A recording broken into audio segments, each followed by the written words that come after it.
어느 선교사 이야기입니다. 영국에서 신학 공부를 마치고 목사가 되신 이 분께서 아프리카로 선교를 떠났다고 합니다. 하루는 밀림을 헤치며 원주민에게 복음을 증거하는데 갑자기 사자 한 마리가 그 앞에 딱 나타났습니다. 놀란 선교사가 바짝 엎드려 하나님께 기도했습니다. 하나님, 한 번만 살려주십시오. 한참 기도를 하고 난 후 실눈을 떠보니 으르렁거리던 사자가 옆에 앉아서 함께 기도를 하는 것이었습니다. 선교사는 감사했습니다. 하나님께서 믿는 사자를 만나게 하셨구나. 그는 신기한 마음에 사자가 무슨 기도를 하는가 엿듣기로 했습니다. 가만히 사자의 기도를 들어보니 이렇게 기도하고 있었습니다. 하나님 아버지, 오늘도 일용할 양식을 주신 것을 감사합니다. 예수님은 오늘 우리에게 일용할 양식을 주시옵고 기도를 말씀하셨습니다. 왜 일주일 양식, 한 달 양식, 1년 혹은 10년 양식이 아니라 일용할 양식을 구하라고 말씀하실까? 이 기도는 우리에게 매우 중요한 4가지 교훈을 말씀하고 있습니다. 첫째, 이 일용할 양식을 해결할 능력이 우리에게는 없다는 것입니다. 이 기도는 매일의 양식을 하나님께서 허락해 주시지 않으면 우리는 살아갈 수 없는 존재임을 말씀하고 있습니다.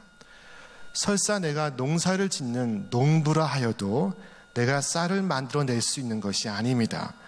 한 톨의 쌀이 여물기 위해서는 비와 햇볕이 교차되고 낮과 밤이 변화되고 물과 흙이 혼합되고 빛과 바람이 조화되고 맑은 공기의 순환이 이루어져야 합니다. 그 모든 것을 하나님께서 하십니다. 그 모든 것이 하나님의 선물입니다. 옥수수 하나를 심어서 수백 개의 열매를 거두게 하는 그 힘은 나에게서 나오는 것이 아니라 하나님에게서 나오는 것입니다. 구약 성경은 어느 어리석은 바벨론의 어부를 소개하고 있습니다. 그가 낚시로 모두 낚으며 그물로 잡으며 투망으로 모으고 그리고는 기뻐하고 즐거워하여 그물에 제사하며 투망 앞에 분향하오니 이는 그것을 힘입어 소득이 풍부하고 먹을 것이 풍성하게 됨이니이다. 바벨론의 이 어리석은 어부는 자신의 도구에 분향합니다. 자신의 그물에 제사를 지냅니다. 그는 자신의 수단과 방법을 과신하고 있지만 정작 물과 바다와 그 안에 가득한 생명과 그 생명의 호흡을 주신 이가 하나님이시라는 사실을 깨닫지 못하고 있습니다. 오늘 우리에게 일용할 양식을 주옵소서 하는 이 기도는 내가 어디 가서 그 무엇을 하든 양식을 못 얻으랴 하는 우리의 자신감이 곧 착각임을 말해주고 있습니다.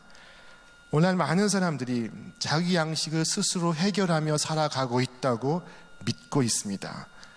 세상이 능력 위주의 세상이다 보니 내게 과연 능력이 있는 줄 착각하며 살아가고 있습니다.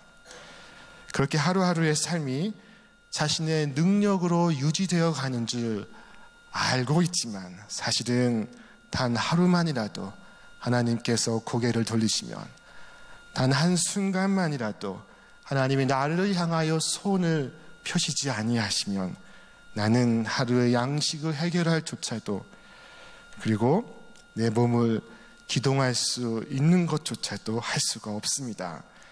이 사실을 시편의 시인은 다음과 같이 노래했습니다. 이것들은 다 주께서 때를 따라 먹을 것을 주시기를 바라나이다.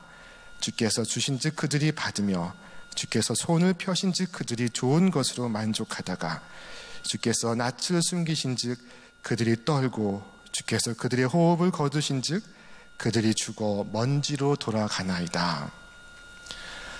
자, 우리에게 양식을 주시는 분은 하나님이십니다. 우리가 누리는 모든 좋은 것이 하나님께로부터 왔습니다. 시편의 시인은 다시 고백합니다. 모든 사람의 눈이 주를 앙망하오니 주는 때를 따라 그들에게 먹을 것을 주시며 손을 펴사 모든 생물의 소원을 만족하게 하시나이다. 모든 것이 하나님께로부터 왔음을 아는 것, 나의 힘과 나의 재능, 나의 정신까지도 하나님의 은총의 선물임을 고백하는 것이 이 기도의 첫 번째 교훈입니다. 이 교훈은 우리가 하나님을 전적으로 의지하고 있다는 사실을 깨닫게 해줍니다. 인간은 결코 하나님 없이 살아갈 수 없는 존재입니다. 하나님께서 싫어하시는 삶의 태도가 하나 있습니다. 그것은 하나님 없이도 잘 살아왔고 앞으로도 하나님 없이 잘 살 수 있을 것이라는 생각입니다. 인류 최초의 타락, 곧 아담과 하와의 타락은 하나님 없이 내가 하나님이 되어 나 혼자의 힘으로 살아보겠다는 욕망으로부터 시작된 것입니다. 우리는 일용할 양식을 해결할 능력이 내게 없음을 알고 우리 자신이 아무것도 아닌 티끌과 같은 존재임을 기억해야 합니다. 우리 자녀들과 함께 식탁에 둘러앉아서 하나님, 저 아이들에게 일용할 양식을 주옵소서 기도하시기를 바랍니다. 매 끼니마다 하늘로부터 일용할 양식이 내게 주어지고 있음을 고백하시기를 바랍니다. 얼마나 은혜스러운 시간이 되는지 모릅니다.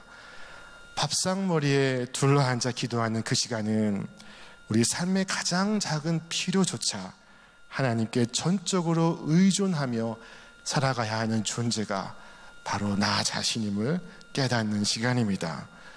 하루 3번 식탁에서 진정한 마음으로 드리는 이 기도는 우리를 겸손하게 만듭니다. 우리가 매일 식탁 앞에서 이 기도를 드린다면 우리는 식탁에서 하나님의 위대한 임재와 매 순간 마주하게 될 것입니다. 둘째, 이 기도는 우리에게는 참 좋으신 하늘의 아버지가 계시다는 사실을 일러주고 있습니다.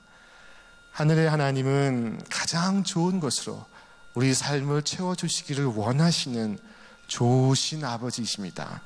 주께서 말씀하십니다. 우리 함께 읽어보겠습니다.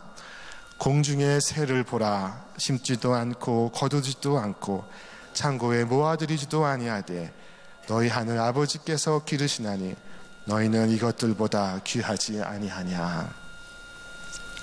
이스라엘 백성이 광야를 지나가는 동안 하나님이 주시는 일용할 양식을 생생하게 경험한 적이 있습니다. 아침에 이슬이 마르고 나면 작고 둥글고 하늘의 서리 같은 것이 광야 전 지면에 맺히게 됩니다. 성경은 말씀하기를 이스라엘 족속의 그 이름을 만나라 하였으며 가시 같고도 희고 맛은 꿀 섞은 과자 같았더라. 모세가 백성들에게 이릅니다. 주님께서 당신들에게 명하시기를 당신들은 각자 먹을 만큼만 거두라고 하셨습니다. 당신들 각 사람은 자기 장막 안에 있는 식구의 수대로 식구 한 명에 한 오매씩 거두라고 하셨습니다. 이스라엘 자손이 그대로 하니 많이 거두는 사람도 있고 적게 거두는 사람이 있었으나 많이 거둔 사람도 남지 않고 적게 거둔 사람도 모자라지 않았다고 성경은 말씀합니다. 그리고 이어 말씀하기를 이스라엘 자손이 사람 사는 땅에 이르기까지 40년 동안 만나를 먹되 곧 가나안 지경에 이르기까지 그들이 만나를 먹었더라 말씀합니다. 하나님 매일 광야에서 만나를 먹게 하셨습니다. 이스라엘은 그 양식을 다 짊어지고 다닐 필요가 없습니다. 광야 40년 동안 하나님께서 아침마다 신선한 양식을 내려주신 것입니다. 만약 하나님께서 귀찮으시다고 40년 양식을 한꺼번에 주셨다면 그 40년 양식을 머리에 이고 등에 지고 손에 들고 광야의 길을 걷고 또 걷다가 그들은 그 감당할 수 없는 짐으로 인해 그 인생의 길을 끝까지 걸어가지 못했을 것입니다. 광야 40년 매일 아침 이스라엘 백성은 어쩌면 이와 같은 찬송을 부르고 싶었는지 모릅니다. 주의 인자는 끝이 없고 그의 자비는 무궁하며 아침마다 새롭고 늘 새로우니 주의 성실이 큼이라. 성실하신 주님, 주의 보호는 끝이 없고 그의 말씀은 풍성하며 아침마다 새롭고 늘 새로우니 주의 성실이 큼이라. 성실하신 주님. 자, 이처럼 성도의 삶은 성실하신 주님을 매일 끊임없이 의지하는 삶입니다. 마태복음 6장에서 주님께서 걱정하지 마라, 두려워하지 마라, 염려하지 마라, 거푸 3번이나 말씀하십니다. 우리 함께 말씀 읽겠습니다. 그러므로 내가 너희에게 이르노니 목숨을 위하여 무엇을 먹을까, 무엇을 마실까, 몸을 위하여 무엇을 입을까 염려하지 말라. 또 너희가 어찌 의복을 위하여 염려하느냐. 들의 백합화가 어떻게 자라는가 생각하여 보라. 수고도 아니하고 길쌈도 아니하느니라. 그러므로 염려하여 이르기를 무엇을 먹을까, 무엇을 마실까, 무엇을 입을까 하지 말라. 사도 베드로는 다시 말합니다. 너희 염려를 다 주께 맡기라. 이는 그가 너희를 돌보심이라. 오늘 공중의 새와 들의 아름다운 꽃으로부터 오늘 우리를 향하신 하나님의 무한하신 은총을 깨달을 수 있기를 바랍니다. 하나님은 당신의 자녀들을 위하여 날마다 필요한 것을 공급해 주시는 좋으신 아버지이십니다. 셋째로 이 기도는 우리의 양식을 하나님에게서 구해야 할 것을 말씀하고 있습니다. 우리는 하나님께 일용할 양식을 구하고 하나님은 하나님의 방법으로 우리에게 양식을 주실 것입니다. 우리는 일용할 양식을 하나님께 하나님의 방법으로 구할 수 있고, 또한 일용할 양식을 세상에서 세상의 방법대로 구할 수도 있습니다. 서양 사람들이 즐겨 사용하는 유머의 한 대목입니다.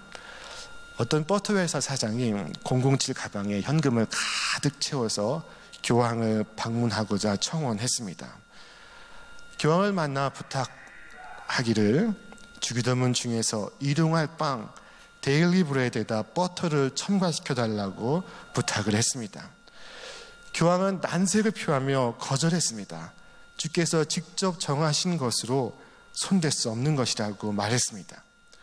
그때 버터회사 사장은 007 가방을 슬쩍 열어 보이며 이래도 안 되겠냐고 교황의 마음을 흔들었습니다.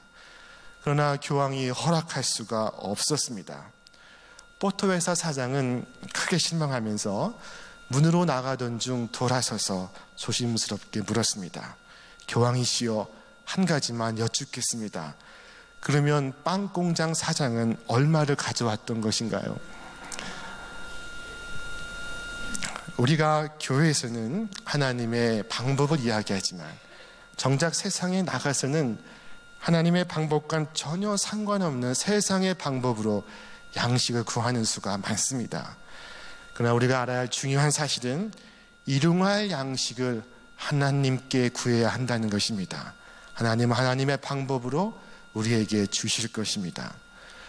저희 집에는 반려견 베리가 있습니다. 아마 한 5개월 됐는지 모르겠습니다. 이 베리를 향해 10살 된 저의 딸 신유가 먹이를 바닥에 내려놓고 훈련을 시킵니다. 자, 기다려 하면 정말 기다립니다. 먹어. 그러면 빨리 와가지고 먹습니다. 이 베리는 주인이 줄 때까지, 주인이 먹으라고 할 때까지 기다렸다가 먹습니다. 얼마나 베리의 다이어트에 신경 쓰는지 모릅니다. 훈련된 개는 주인이 주는 것만 먹어서 건강합니다. 그러나 훈련되지 않은 개는 주인이 아닌 도둑이 준 것도 먹고 강도가 준 것도 먹고 그렇게 마구 먹다가 다칩니다. 죽기도 합니다. 사람도 마찬가지입니다. 막 먹다가 상하고 다치는 경우가 얼마나 많이 있는지 모릅니다. 양식이 주어질 때 이 양식이 하나님께로서 왔는지 세상으로부터 왔는지 먼저 살펴보시기를 바랍니다. 오늘 이 기도는 누가 주는 것이든 상관없이 받아 먹고 살아가려는 태도를 경계합니다. 수단과 방법을 가리지 않고 성공하려는 욕망에 일침을 가합니다. 일용할 양식을 오직 하나님께만 구하시기를 바랍니다. 다니엘처럼 뜻을 정하시기를 바랍니다. 다니엘은 뜻을 정하여 왕의 음식과 그가 마시는 포도주로 자기를 더럽히지 아니하리라 하고 자기를 더럽히지 아니하도록 환관장에게 구하니 하나님이 다니엘로 하여금 환관장에게 은혜와 긍휼을 얻게 하신지라. 잠언에서 아굴은 이렇게 기도했습니다. 우리 함께 읽겠습니다. 나를 가난하게도 마옵시고 부하게도 마옵시고 오직 필요한 양식으로 나를 먹이시옵소서. 혹 내가 배불러서 하나님을 모른다 여호와가 누구냐 할까 하오며 혹 내가 가난하여 도둑질하고 내 하나님의 이름을 욕되게 할까 두려워함이니이다. 오늘 우리도 아굴처럼 기도할 수 있기를 원합니다. 하나님, 저는 하나님이 주시는 것만 먹기를 원합니다. 아무리 그럴듯해도 하나님이 주시지 않는 것은 탐내지 않겠습니다. 주님의 일용할 양식으로 저를 먹이시옵소서 기도하시기를 바랍니다. 하나님께서 주시는 것을 기다리고 하나님이 주시는 것으로 만족하시기를 바랍니다. 그래야 건강하고 그래야 안전하며 그래야 나와 내 가족이 행복하게 살 수 있습니다. 하나님의 도움을 신뢰하고 기도하면 하나님은 하나님의 때 하나님의 방법으로 양식을 우리에게 주실 것입니다. 이것이 바로 오늘 주님의 기도가 우리에게 가르쳐주는 세 번째 교훈입니다. 넷째로 예수님의 기도가 오늘 우리에게 가르쳐주는 교훈은 이 양식이 나뿐만 아니라 우리를 위한 양식이라는 것입니다.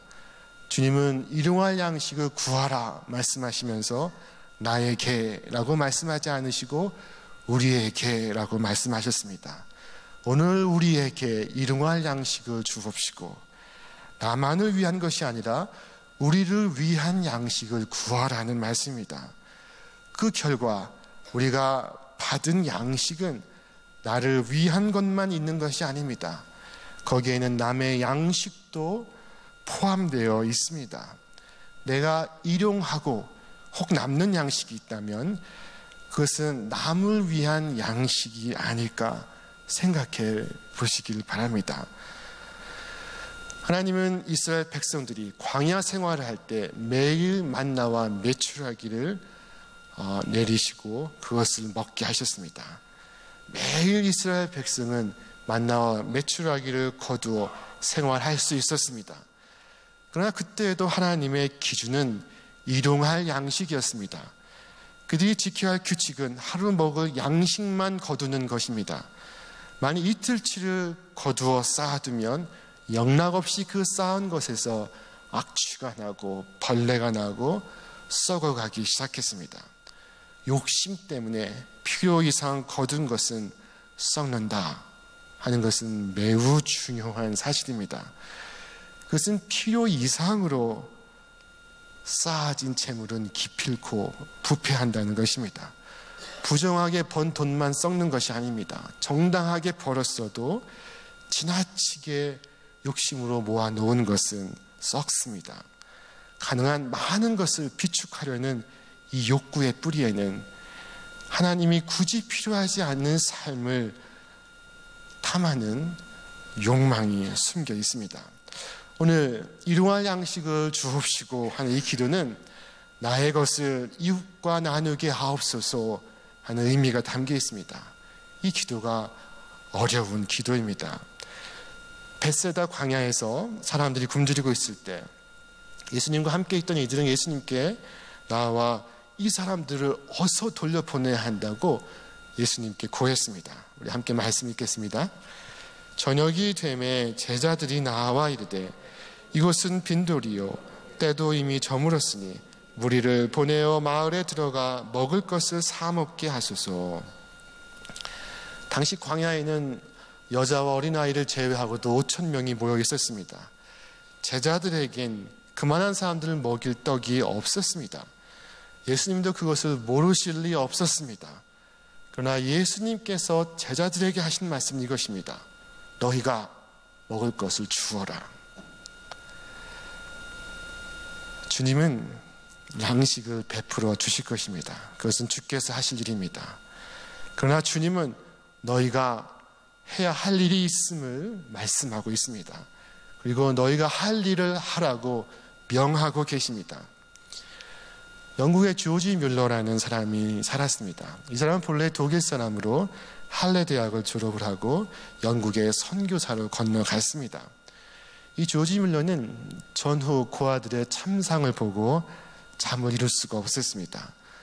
아이들이 먹지 못해 해골처럼 말라 있었고 또 병이 들어 배가 부풀어 올라 있었습니다. 차마 눈 뜨고 볼 수 없는 전후 고아들의 그 참상에 이 조지 뮬러는 고아원을 설립하겠다는 작정을 합니다. 사람들이 그의 생각을 이해하고 고아원 설립을 위해 먼저 사업을 시작하자고 제안하였습니다. 그러나 그는 하나님의 뜻이기에 처음부터 끝까지 자원하는 사람들의 성금과 성물로만 이 일을 시작하겠다고 말합니다. 그 하나님은 살아계신 분이시기에 하나님의 자녀에게 반드시 응답할 것이라고 믿었습니다. 아이들에게 줄 먹을 것이 떨어졌다 하는 소리를 들으면 그는 바로 그 자리에서 무릎 꿇고 기도했습니다. 부엌이든 방이든 거리든 관계없이 그는 무릎을 꿇고 오 하나님, 오늘 저와 우리 아이들에게 일용할 양식을 주옵소서. 오늘 우리에게 일용할 양식을 주옵소서. 그처럼 기도하는 사이에 누군가 10파운드를 놓고 가고 100파운드를 놓고 가고 또 누군가 세숫대야를 놓고 가고 그릇을 놓고 가고 컵을 놓고 가고 우유를 놓고 갔습니다. 정말 하나님은 얼마나 당신의 자녀들에게 자상하신 분이신가, 좋으신 아버지이신가를 유감없이 보여주셨습니다. 폭우가 쏟아지던 어느 날 아침, 고아원에는 먹을 것이 다 떨어졌습니다. 아무것도 남아있지 않았습니다. 당시 400명의 고아들과 함께 빈 식탁에 둘러앉아 조지 뮬러는 손을 맞잡고 기도를 하였습니다. 오 하나님, 우리에게 일용할 양식을 주옵소서. 그의 기도가 끝나는 그 순간 한 대의 마차가 고아원 앞에 섰습니다. 마차에는 아침에 갓 구운 빵과 신선한 우유가 가득했습니다. 인근 공장에서 종업원들이 야유회를 가기 위해 준비한 이 음식들이 폭우로 인해서 취소가 되자 그대로 고아원으로 가져왔던 것입니다. 조지 뮬러는 이처럼 고아원을 운영하는 70년 동안 기적적인 방법으로 주님의 먹이심을 아이들과 함께 체험해 갔습니다. 그는 그가 할 일을 한 것입니다.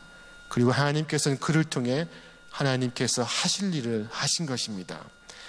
그는 2100명의 고아들을 매일 먹였고 189명의 선교사들을 보조했고 100개의 학교 9000명의 학생들에게 장학금을 지급했고 연간 400만 부의 전도지와 수만 권의 성경을 배포했습니다. 훗날 그는 자신의 회고록에서 이렇게 기록하고 있습니다. 하나님은 나를 실망시킨 적이 한 번도 없었다. 거의 70년 이상 고아원 사역과 관련된 모든 필요를 빠짐없이 공급하셨다. 고아원에 처음 한 명을 받을 때부터 지금까지 한 번도 식사를 거른 적이 없었다.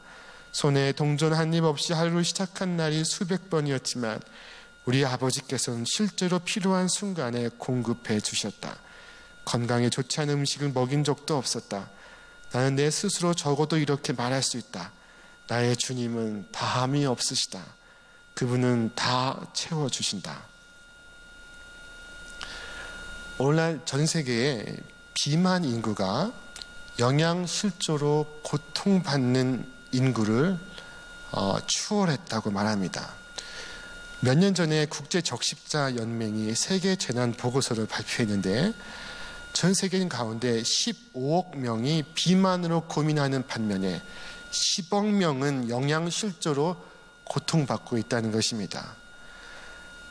이 같은 일이 실은 우리 밥상에서 비롯된 것입니다. 지구상 한쪽에선 3초에 한 명씩 굶어 죽는데 다른 편에선 과식하며 살과의 전쟁을 선포하며 비만으로 인해 병에 걸려 괴로워하고 있습니다. 유엔 통계에 의하면 세계 인구의 4분의 1이 빈곤으로 말미암아 기아 상태에 있다고 합니다. 하루에 약 4만 명의 어린이가 굶어 죽습니다. 또한 빈곤 인구의 62%가 이 아시아에 살고 있습니다. 나라별로 북한의 어린이들이 가장 비참한 상태입니다. 우리 교회는 북한 어린이들을 위한 사역을 매월 마지막 주 바로 오늘 진행하고 있습니다. 피터 모린의 글 가운데 이런 기도가 실려 있습니다. 자기를 희생하여 형제들의 보호자가 되는 것, 그것은 하나님께서 우리에게 바라시는 바다. 자신의 희생으로 배고픈 이를 먹여주는 것, 그것은 하나님께서 우리에게 바라시는 바다. 자신의 희생으로 벌거벗은 이를 입혀주는 것, 그것은 하나님께서 우리에게 바라시는 바다. 자신의 희생으로 집 없는 이에게 누울 곳을 마련해 주는 것, 그것은 하나님께서 우리에게 바라시는 바다. 자신의 희생으로 무지한 사람을 가르치는 것, 그것은 하나님께서 우리에게 바라시는 바다. 하나님을 위해 다른 사람에게 봉사하는 것, 그것은 하나님께서 우리에게 바라시는 바다. 오늘 우리에게 일용할 양식을 주옵시고 기도하지만 우리가 서로 나누지 않는다면 우리는 입으로 기도할 뿐 마음으로는 기도하지 않는 것입니다. 하나님께서 우리에게 가르쳐 주신 대로 오늘도 겸손히 주께 나아가 일용할 양식을 구하시기를 바랍니다. 양식을 위해 기도할 때마다 나 자신이 가련한 피조물임을 잊지 마시기를 바랍니다. 오직 하나님께만 양식을 구하며 하나님의 방법으로 양식을 얻으시기를 바랍니다. 그리고 기도하는 우리를 통해 주님의 뜻이 이 땅에 이루어지기를, 주님의 나라가 우리를 통하여 펼쳐지기를 간구하시는 저 여러분 다 되시길 주님의 이름으로 축원합니다.